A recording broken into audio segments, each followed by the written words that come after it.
Ang daming nanood. Salamat pa din. Yan dapat kung saan tayo masaya. Support lang. Ano po? Tama. Yes, kung saan tayo masaya. Doon lang tayo sa support po guys. Yan, pinaka best. Ano? Kung saan ka masaya, doon ka mag-support lang.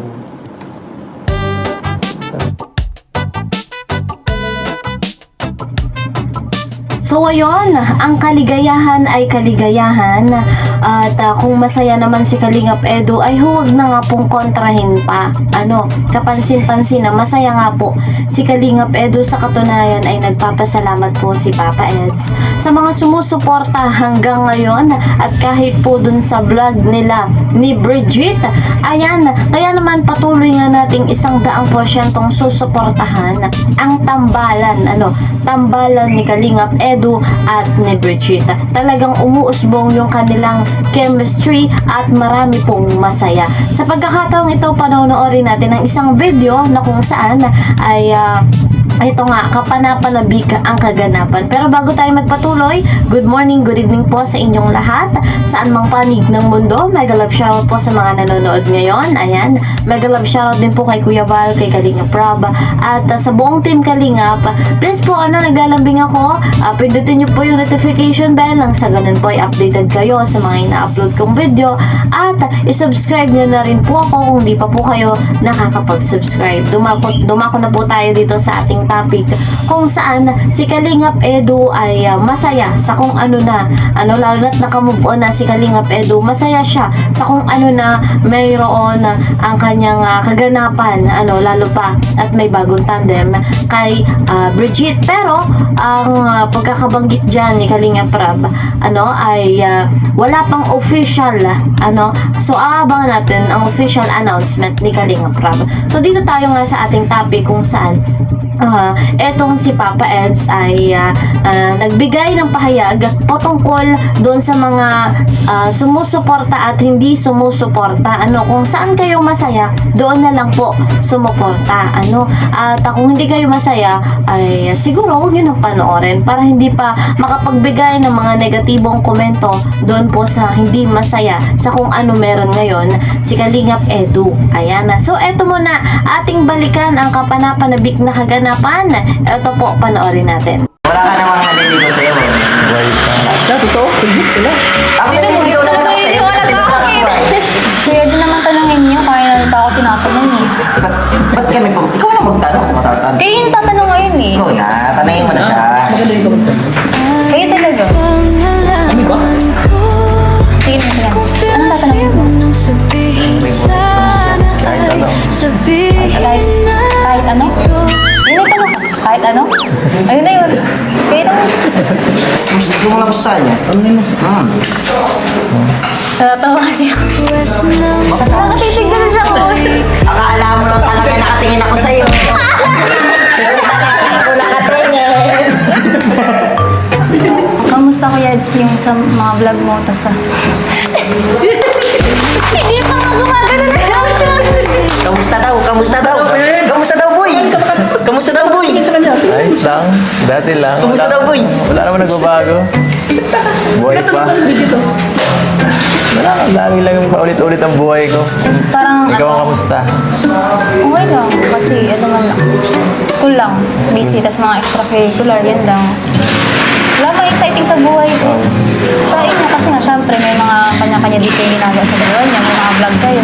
Parang sa inyo talaga yung maraming ganap sa buhay. Parang ikaw maraming ganun kasi parang sa sikat ka sa school saka marami kong madaming tawag dito. Nag-ano ka, dito medyo po dyan. Wala ka po bang nararamdaman sa gilid mo na parang may bumubulong? Ano to? Parang Bakit? may lakaw sa gilid mo kuya sa bumubulong eh. Ano ba inaano sa normal? Ano ba yung normal? Ha? Bakit? Bakit nakatingin mo ngayon? Masaya ba kayo? Parang di naman kami nakangiti. Masaya ba kayo na nandito ako? Naharap ka kami? O naiasar kayo? Hindi, masaya lang. Sabihin nyo. Hindi, masaya lang ako kasi first time ko kahit pa paano makausap din si Bridget. Kwentuhan lang. Kasi palagi kami pag na ano dati nung sa mga events parang Islavera to eh. Hello? Islavera dating. Parang Islavera dating nga dito. Ay, ang hirap kayo makapag-usap sa iba, baka may bilang maisip, di ba? Grabe, Isnabela. Ikaw nga kaya din parang mukhang Isnabela. Oh, shit! Oh, shit! Sinabera ka pala. Boy. Pero babira. Balik ka sa akin. Kasi yung unang pagkikita nila, ano si Tess, hindi siya nagsasalita lang. Anong nasisip mo ng Wales? Saan? Nakita kayo ni Bridget. Kailan? Yung unang pagkikita. Di pag sa mga event kasi parang ano lang baga parang Formal. may mga minsan may mga pinaka-close ka lang Closeness. kahit minsan parang So, hindi kayo kilala close, pa ganun? sa Hindi kayo close talaga rin. hindi kasi sa mga angels sila lang eh pag sa mga K-boys tayo lang din ganun ba Oo nga. Meron ba ang part na parang gusto niyo makilala yung isa't isa, know each other, parang wala? Ang gusto mo maging close. May dumadating ba sa puntang ganan? Ikaw, Bridget? Noon kasi parang ano man eh, sa mga event kasi noon, ba't nakangiti agad? Wala pa nga eh. Wala pa ako sa gitna, nakangiti na. Ba't kasi hindi ka? Nauna syempre, pag sa mga event, doon lang ako talaga sama sa mga angels, sa mga close ko talaga, mga nakakabiroan ko. Pero syempre lahat naman, gusto ko naman talaga makaklose lahat. Kasi syempre may boundaries din kumbaga kasi nga may mga camera. Tapos mahirap na din kasi na may issue. ay diba? ganun maisip ka pala maisip Oo, ka maisip. Uy, overthinking sila nila. Grabe! Grabe ka! Maisip ka! Uy, hindi. Kasi nga, syempre iba yung, kumbaga sa atin okay lang siya, parang normal. Pero pag sa ibang tao kasi makita nila, isipin nila may something. Abnormal na, no? Abnormal. hindi sa akin Uy, kasi di ako nagsabi nun. Hindi ako nagsabi nun. Ako nga, ako nga. Ikaw ba, kuya?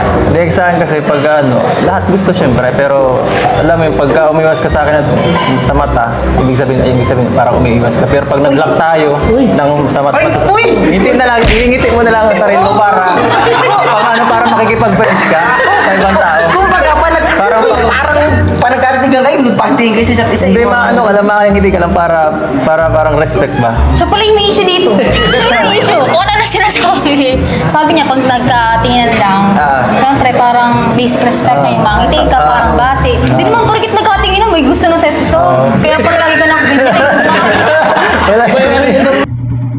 So guys, mga kalingap, yung kaganapang iyan, alam ko, napanood nyo na yan, sa vlog ni Kalingap Rob. Ito nga po yung vlog ni Kalingap Edu at ni Bridget. Ayan, so masaya tayo. Nakikitaan natin ang magandang chemistry. Bagamat yung iba na ayaw, nakikita nila na hindi nga daw po bagay. Wala daw pong chemistry. Pero maraming kinilig, maraming nag-enjoy, at maraming masaya. Kaya po kagaya ng sinabi ni Kalingap Edu, kung masaya po kayo, kung saan po kayo masaya, doon po kayo sumuporta. At nagpapasalamat siya sa lahat ng patuloy na nandyan para suportahan si Kalingap Edu at si Bridget, ang buong team Kalingap. So ayun, yung mga basher, tama na yung dagdag bawas kwento at hindi po nakakatulong sa isang community kagaya ng Kalingap. Hindi po healthy yung patuloy na nagbibigay ng mga negatibong komento. At dito nga po sa loob ng Kalingap ay patuloy na ang layunin ay makabuti sa kapwa. Kagaya ng ginagawang strategy ni Kalingap Rob dito kay Bridget. Ito naman ay tandem para kay Kalingap Edu. So wala pa nga pong official announcement. So kung sakali man ay talagang sila na yung tandem. So tandem lang po 'yon. Huwag masyadong maghangad ng mas mataas pa sa tandem. 'Yon ay strategy nang sa ganun makatulong kay Bridget makatapos ng pag-aaral. At kilala nyo si Bridget, napakahusay din po niyan, magaling sumayaw, magaling matalinong bata, napakaganda pa. So ayun, talagang deserve din ni Bridget matulungan sa pamamagitan ng strategy na ginagawa ni Kalingap Rob, yung ganyan nga po, yung pagkakaroon ng tandem. At si Bridget naman maraming pangarap sa buhay, lalo pa at gusto niya nga na mabigyan ng bahay yung kanyang mga magulang. So, hanggang dito na lamang po muna. See you po sa next video. Mag-iingat po kayo palagi. God bless everyone. God bless din Kalingap. Bye-bye!